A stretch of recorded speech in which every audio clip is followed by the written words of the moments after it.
Assalamu alaikum. Welcome to my class. Dear learners, today I will discuss an important topic, especially বিভিন্ন চাকরির পরীক্ষা এবং admission টেস্টে দেখা যায় নাউন এবং অ্যাডজেক্টিভের আইডেন্টিফিকেশন এসে থাকে, যেখানে কিছু গুরুত্বপূর্ণ সাফিক্স রয়েছে যেগুলা ওয়ার্ডের শেষে থাকে এবং এই সাফিক্স গুলা দেখে আমরা অনেক সময় কনফিউশনে পড়ে যাই যে এই ওয়ার্ডটি নাউন নাকি অ্যাডজেক্টিভ। এই দুটি বিষয়ের কনফিউশন দূর করার জন্য আজকের আমার এই ক্লাসটি। এখানে বিশেষ কিছু সাফিক্স রয়েছে যেগুলো ওয়ার্ডের শেষে অ্যাড হয়ে সেটা নাউনও হতে পারে এবং অ্যাডজেক্টিভও হতে পারে। এবং একটা বিষয় এখানে খেয়াল রাখতে হবে যে কোন কোন বিষয়গুলা যোগ থাকলে সেটা নাউন হবে আর কোন কোন সাফিক্স গুলা যোগ থাকলে সেটা হচ্ছে অ্যাডজেক্টিভ হবে। এই দুটি বিষয়ে আজকে ইনশাআল্লাহ অনেক ক্লিয়ার হয়ে যাবে যদি আমার এই ক্লাসটা অনেক গুরুত্ব দিয়ে তোমরা প্রত্যেকেই দেখে থাকো। So let's get started. Word বা শব্দের শেষে কিছু সাফিক্স দেখে ওয়ার্ড বা শব্দটি নাউন নাকি অ্যাডজেক্টিভ হবে এই বিষয়টা আজকে ক্লিয়ার করব। একটু লক্ষ্য করে দেখো, এখানে নাউনের ক্ষেত্রে যে সকল সাফিক্স গুলা ওয়ার্ডের শেষে যুক্ত হয়ে সেটা নাউন হতে পারে। ফার্স্ট অফ অল যেটা রয়েছে টিআইওএন, শোন। এই শোন যদি কখনো কোনো ওয়ার্ডের শেষে যুক্ত থাকে তাহলে সেটা অবশ্যই একটা নাউন হবে। নাম্বার 2 এসআইওএন, এই শোনটাও যদি কোনো ওয়ার্ড বা শব্দের শেষে যুক্ত থাকে তাহলে সেটাও একটা নাউন হবে। নাম্বার 3 অনেক সময় দেখা যায় কোনো ওয়ার্ডের শেষে দেখা যায় হুড, এই সাফিক্সটি রয়েছে, আমরা কনফিউশনে পড়ে যাই এটি কি আসলে একটা অ্যাডজেক্টিভ নাকি নাউন। আজকে থেকে ইনশাআল্লাহ ক্লিয়ার হয়ে যাব। হুড যদি কখনো কোনো ওয়ার্ড বা শব্দের শেষে যুক্ত থাকে তাহলে সেই ওয়ার্ডটি একটি নাউন হবে। নাম্বার 4 অনেক সময় দেখা যায় ডোম শব্দটি বা সাফিক্সটিও কোনো ওয়ার্ডের শেষে থাকে, আমরা অনেকে অ্যাডজেক্টিভ দিয়ে আসি, অনেকে নাউন দিয়ে আসি। ইনশাআল্লাহ আজকে থেকে আর কখনোই ভুল হবে না, ডোম শব্দটি বা সাফিক্সটি যদি কখনো কোনো ওয়ার্ডের শেষে যুক্ত থাকে তাহলে সেটা অবশ্যই একটা নাউন। এরপরে রয়েছে নাম্বার 5 মেন্ট। এই মেন্ট খুবই খুবই গুরুত্বপূর্ণ, অনেক অনেক শব্দের শেষে আমরা মেন্ট পেয়ে থাকবো। এই মেন্ট কথাটি বা মেন্ট সাফিক্সটি কোনো ওয়ার্ডের শেষে যুক্ত থাকলে সেটা আসলে একটা কি হয়ে যাবে, এই মেন্ট কথাটি যদি কখনো যুক্ত থাকে সেটাও একটা কি নাউন। এরপরে রয়েছে নাম্বার 6 এর নেস। নেস যদি কখনো কোনো ওয়ার্ডের শেষে পাওয়া যায় তাহলে সেটাও একটা নাউন হয়ে যাবে ডিয়ার লার্নার্স। এরপরে রয়েছে ইএনসিই। এই ইএনসিই কোনো ওয়ার্ড বা শব্দের শেষে যদি কখনো দেখা যায় তাহলে সেটাও একটা নাউন হবে। ইনশাআল্লাহ বুঝতে পেরেছো প্রত্যেকেই। এরপরে রয়েছে আইসিই। আইসিই যদি কখনো কোনো ওয়ার্ড বা শব্দের শেষেও আমরা দেখি সেটাও একটা নাউন হবে। এরপরে রয়েছে হচ্ছে টিএইচ। টিএইচটাও কখনো কোনো ওয়ার্ড বা শব্দের শেষে দেখলে আমরা ঝটপট এটাকে নাউন বলে চিহ্নিত করব। এরপরে রয়েছে হচ্ছে টিওয়াই। টিওয়াই যদি কখনো কোনো ওয়ার্ড বা শব্দের শেষে থাকে সেটাও আমরা শিওর হয়ে যাব নাউন। এরপরে রয়েছে সিওয়াই। সিওয়াই সাফিক্সটিও যদি কোনো ওয়ার্ডের শেষে আমরা দেখতে পাই সেটাও একটা নাউন হিসেবে কাজ করবে। লাস্ট যে বিষয়টি রয়েছে ইআর। ইআর যদি কখনো কোনো ওয়ার্ড বা শব্দের শেষে থাকে সেটাও একটা কি হবে, নাউনে পরিণত হয়ে যাবে।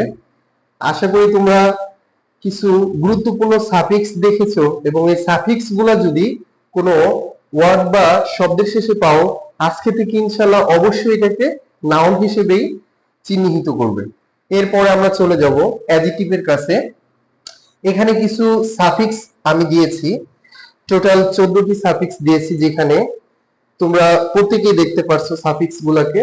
এই সাফিক্স গুলা যদি কখনো কোনো ওয়ার্ডের শেষে যুক্ত থাকে তাহলে সেই ওয়ার্ডটি 100% শিওর এক একটা অ্যাডজেক্টিভ হিসেবে কাজ করবে। চলো দেখে নিই।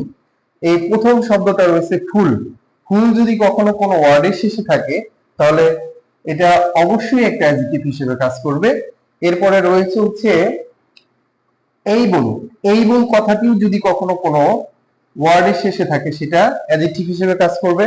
এরপরে রয়েছে আইভিই, আইভিই এইগুলাও যদি কখনো, এই আইভিই অনেক সময় দেখা যায়, অনেক পরীক্ষাতে আসে, এইবলটাও আসে, ফুলটাও দেখা যায় মাঝে মধ্যে। আইভিই কোনো ওয়ার্ডের শেষে থাকলে এটাও একটা অ্যাডজেক্টিভ হিসেবে কাজ করবে। এরপরের যে সাফিক্সটি রয়েছে সেটি হচ্ছে লেস। লেস দেখে আমরা অনেক সময় কনফিউশনে পড়ে যাই, এটা অনেকেই নাউন হিসেবে চিহ্নিত করে। ডিয়ার লার্নার্স, আজকে থেকে যেন এই ভুলটা আমাদের মাঝে না হয়, লেস দেখলে আমরা যেন নাউনকে আইডেন্টিফাই করে না ফেলি, এটা অবশ্যই একটা অ্যাডজেক্টিভ হিসেবে কাজ করবে কোনো ওয়ার্ডের শেষে যুক্ত থাকলে। এরপরে রয়েছে আইএসএইচ, আইএসএইচ যদি কখনো কোনো ওয়ার্ডের শেষে থাকে তাহলে সেটা একটা অ্যাডজেক্টিভ হিসেবে কাজ করবে। এরপরে রয়েছে আইবিএলই, আইবিএলই এখানে অনেক সময় দেখা যায়, অনেক ওয়ার্ডের ক্ষেত্রে ব্যবহার করে থাকি। পসিবল, এখানে পসিবলের ক্ষেত্রে একটু লক্ষ্য করে দেখো আইবিএলই লাস্টে যুক্ত করা হয়েছে। এরপরে রয়েছে টিআইসি, অপটিমিস্টিক, অপটিমিস্টিকের ক্ষেত্রে টিআইসি রয়েছে, সো এটা একটা যেন নাউন না হয়ে যায়, টিআইসি যুক্ত থাকলে অবশ্যই কোন ওয়ার্ডের শেষে এটা কিন্তু অ্যাডজেক্টিভ হিসেবে কাজ করবে। এরপরে রয়েছে এএল, ন্যাশনাল, ন্যাশনালের ক্ষেত্রে একটু লক্ষ্য করে দেখো এএল যুক্ত হয়, এটা অনেক সময় দেখা যায় অনেক ওয়ার্ডের ক্ষেত্রে ব্যবহার হচ্ছে। এই যে এইখানে একটা গুরুত্বপূর্ণ বিষয় আইসি, এটা অনেক জব এক্সামে দেখা গেছে ইকোনমিক শব্দটা আমরা অনেকেই নাউন হিসেবে চিহ্নিত করে আসি, আদৌ এই শব্দটি একটা অ্যাডজেক্টিভ হিসেবে কাজ করে, এটা অবশ্যই আমাদেরকে ব্রেনে রাখতে হবে। আইসি যদি কখনো কোনো ওয়ার্ডের শেষে যুক্ত থাকে তাহলে সেটা একটা অ্যাডজেক্টিভ হিসেবে কাজ করবে। এরপরে রয়েছে এল ওয়াই, এল ওয়াই নিয়ে আমি এর আগের যে ক্লাসটি দিয়েছিলাম, এল ওয়াই যুক্ত শব্দটি অ্যাডজেক্টিভ নাকি অ্যাডভার্ব, এখানে নাউনের শেষে যোগ হয়েছে দেখে এল ওয়াইটি অবশ্যই এটা একটা অ্যাডজেক্টিভ হিসেবে কাজ করতেছে। এরপরে রয়েছে ডিয়ার লার্নার্স ইএন, ইএন যদি কোনো ওয়ার্ডের শেষে থাকে সেটা অবশ্যই একটা অ্যাডজেক্টিভ হিসেবেই কাজ করবে, যেমন গোল্ডেন। এরপরে রয়েছে আইএন অথবা এএন, এখানে বিভিন্ন ওয়ার্ডের শেষে দেখা যায় আইএএন অথবা এন যুক্ত থাকে, এইগুলা থাকলে অবশ্যই সেটা অ্যাডজেক্টিভ হিসেবে কাজ করবে, যেমন আমেরিকান, আমেরিকান, ইন্ডিয়ান, এইগুলা যদি কখনো পাও তাহলে সেটা অবশ্যই নাউন না হয়ে অ্যাডজেক্টিভ হিসেবে কাজ করবে। এরপরে আমরা বিভিন্ন ভার্বের শেষে ইডি যোগ হয়ে থাকে, বিশেষ করে ভি2 এবং ভি3 ক্ষেত্রে। এই ভি3টা মূলত অ্যাডজেক্টিভ হিসেবে কাজ করে। সো গাইস, আজকে থেকে যদি কখনো কোনো ওয়ার্ডের শেষে ইডি যোগ থাকে সেটা অবশ্যই একটা পার্টস অফ স্পিচের ক্ষেত্রে যে বিষয়টা আমরা ধরে নিব এখানে অ্যাডজেক্টিভ হিসেবে কাজ করবে, আবার অনেক সময় ভার্ব হিসেবেও কাজ করবে, তবে অ্যাডজেক্টিভ হিসেবে কাজটা করবে ভি3। নাম্বার 14 এবং লাস্ট নাম্বার, এখানে ওয়াই যোগ থাকে অনেক সময় দেখা যায়, দেখো এখানে হেলদি, ওয়েলদি, হেলদি ওয়েলদি শেষে ওয়াই রয়েছে, সো এটা একটা কি অ্যাডজেক্টিভ হিসেবে কাজ করবে। আমরা আশা করি প্রত্যেকেই বুঝতে পেরেছি এই যে এক একটা ইন্ডিভিজুয়ালি সাফিক্স, এই সাফিক্স গুলা আমরা আজকে থেকে ইনশাআল্লাহ মাত্র 14টি, এই সাফিক্স গুলা যদি আমরা মনে রাখতে পারি ইন্ডিভিজুয়ালি, যে এই সাফিক্স গুলা যুক্ত থাকলেই সেই ওয়ার্ডটি একটি অ্যাডজেক্টিভ হিসেবে কাজ করবে। আর এখানে ইন্ডিভিজুয়ালি 12টি আমি সাফিক্স দিয়েছিলাম, এই 12টি যদি আমরা মনে রাখতে পারি, এইগুলা যদি কোনো ওয়ার্ডের শেষে যুক্ত থাকে অবশ্যই সেটা একটা নাউন হিসেবে কাজ করবে। এখানে আমি প্রত্যেকটারই একটা করে এক্সাম্পল দিয়ে দিয়েছি তোমাদের বোঝার সুবিধার্থে, আরো অসংখ্য অসংখ্য এক্সাম্পল রয়েছে। সো আশা করি আজকে থেকে ইনশাআল্লাহ নাউন আর অ্যাডজেক্টিভের মধ্যে কনফিউশনটা দূর হয়ে গেল। আইডেন্টিফিকেশনের ক্ষেত্রে কিছু সাফিক্স যুক্ত বিশেষ নাউন এবং কিছু সাফিক্স যুক্ত বিশেষ adjective. I hope you are very clear about this lesson. So যদি কখনো তোমরা কোনো কনফিউশনে পড়ে যাও অবশ্যই কমেন্টের মাধ্যমে আমাকে জানাতে পারো, আর আমার আরো গুরুত্বপূর্ণ ক্লাসগুলো ইনশাআল্লাহ পাবে।